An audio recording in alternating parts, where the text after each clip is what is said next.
Okay, so get this. Mm-hmm. You know those excerpts you sent over from that talk? Yeah. The one in Spanish? Right. They're seriously making me think differently about the whole sticks and stones saying. It does get pretty intense, right? The tense is an understatement. Yeah. The speaker makes a really compelling case. For how language Especially these days. can be used to control us. In ways we might not even realize. Exactly. And we're not just talking about, like, a clever ad or something. Right. This is full-on manipulation. The speaker seems convinced that this is even more intense than what went down during the whole AIDS epidemic or the swine flu. Totally. Yeah. Which kind of blows my mind, to be honest. Yeah.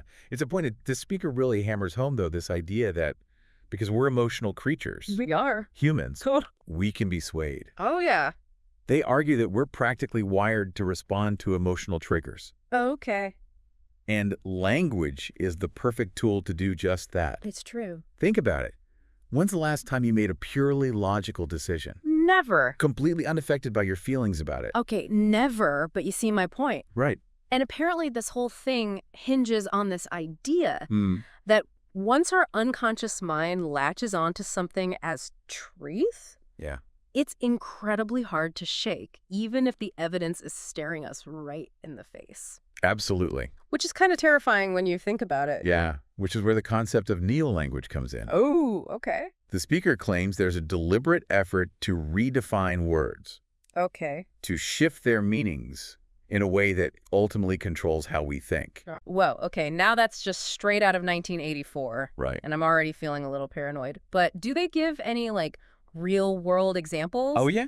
of this neo-language in action? They do. They have a whole hit list of words and phrases that they believe have been hijacked. Okay, like what?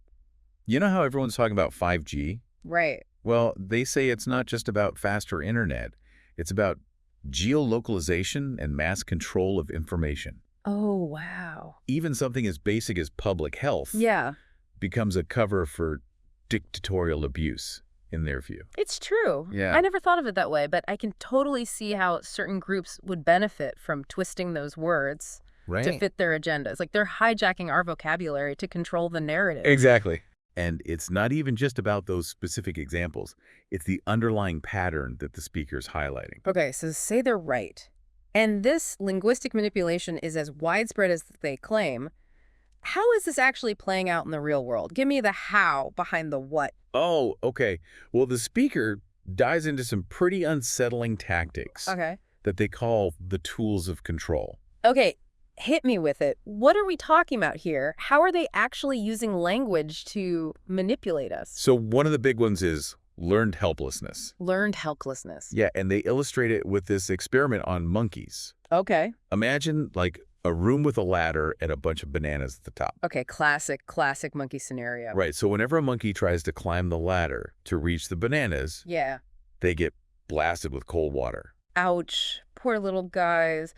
But what does this have to do with us? Well, eventually the monkeys learn to associate climbing the ladder with that negative consequence, Right. the cold blast, Yeah. and they just stop trying. Oh, wow. They become helpless, even when new monkeys are introduced who haven't experienced the cold water. Wow. So the speaker's point is that people are being conditioned in the same way. Hold on. Are you saying we're all just a bunch of monkeys getting sprayed with, like, metaphorical cold water? Yeah. Think about it. Think about the constant barrage of negative news. Oh, yeah. The feeling that everything is getting worse, that no matter what you do, nothing changes. It's true. It's It great. creates this sense of hopelessness of why even bother? Why even bother? Learned helplessness. Learned helplessness. Where? For real. For real. Okay, that's one tool. What else you got? What else is in this manipulation toolbox? Another big one is cognitive dissonance. Cognitive dissonance. Remember how we were talking about that tension between our logical brain and our emotional brain? Yeah, and how our emotional brain kind of usually wins out in the end. Exactly. The speaker argues that this tension is often exploited to keep us trapped in these cycles of self-deception. Ooh. Like, have you ever found yourself defending a belief, Yeah. even when you knew deep down the evidence didn't quite add up? Ugh, don't get me started. Yes, I've been there. So how does that play into all of this? Well, imagine. You've always believed in a certain cause, Okay. and then that cause does something you fundamentally disagree with. Yeah. Creates this dissonance, right? You either have to admit that your deeply held belief might be wrong, Which is hard. which is uncomfortable. Mm-hmm. Or you have to find a way to rationalize it, even if it means ignoring some inconvenient truths. It's so true. Oh, man, it's like our brains would rather cling to a comfortable lie than face an uncomfortable truth.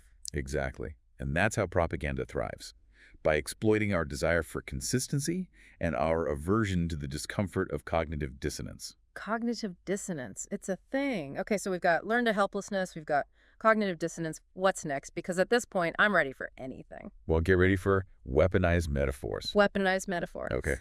The speaker argues that powerful imagery, especially war metaphors, is being used to bypass our rational thought and evoke these, like, visceral reactions. Okay. Definitely intense, but how does that work exactly? Well, they actually analyze a speech from Pedro Sanchez. Okay. And in it, he constantly uses terms like battle, fight, enemy, threat when talking about the pandemic. Oh, wow. It's all very us versus them. So instead of thinking clearly about the situation, we're just reacting from a place of fear and urgency. It's like our brains are stuck in fight or flight mode, which isn't exactly known for its nuanced decision-making skills. Precisely. The speaker argues that this type of language is incredibly effective at keeping us in that reactive state, Right. which of course makes us that much more susceptible to manipulation. Okay, this is getting seriously deep and honestly a little creepy. It's like someone's figured out how to push all our buttons without us even realizing it. And it goes even further than that. The speaker also talks about the use of technology as a tool of control, Okay. specifically 5G. Oh yeah, 5G. That was the part where I was like, hold up, are we going full conspiracy theory here? So break this down for me. What's the deal with 5G? Well, the speaker suggests that 5G and technologies like it are being used to transmit frequencies that can actually influence our emotions and behaviors, Okay. all on a subconscious level. Okay.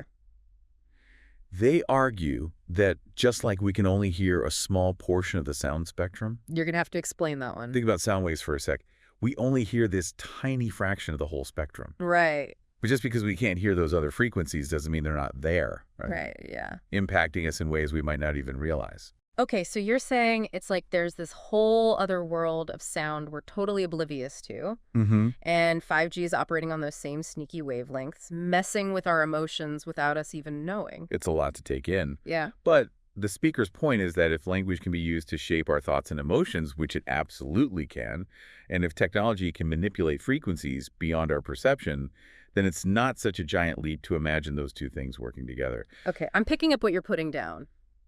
But this is starting to feel a bit like Black Mirror here. Like, if all this is true, if we're being manipulated on this level, is there any hope for us? Or are we just pawns in this game? So this is where the speaker's message takes, like, a turn Okay. toward empowerment. Okay, good. They argue that while these manipulative tactics are powerful, Yeah. we're not powerless against them. Okay, good. They actually offer a three-pronged approach to reclaiming our agency. Okay, now that's what I wanted to hear. Hit me with those three prongs. What's the first step? How do we break free from all of this? So the first is all about language as a healing force. Okay.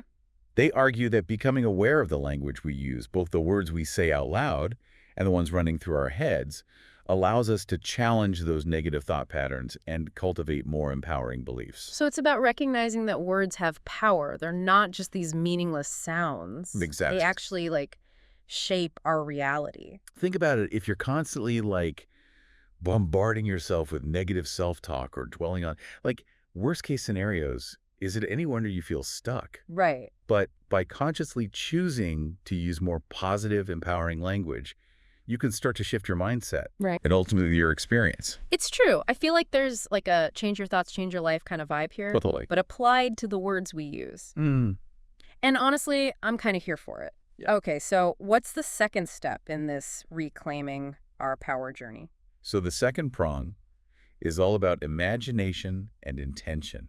Imagination and intention. The speaker emphasizes the importance of focusing our energy on the positive future we want to create, Right. instead of getting, like, bogged down in all the problems. Yeah.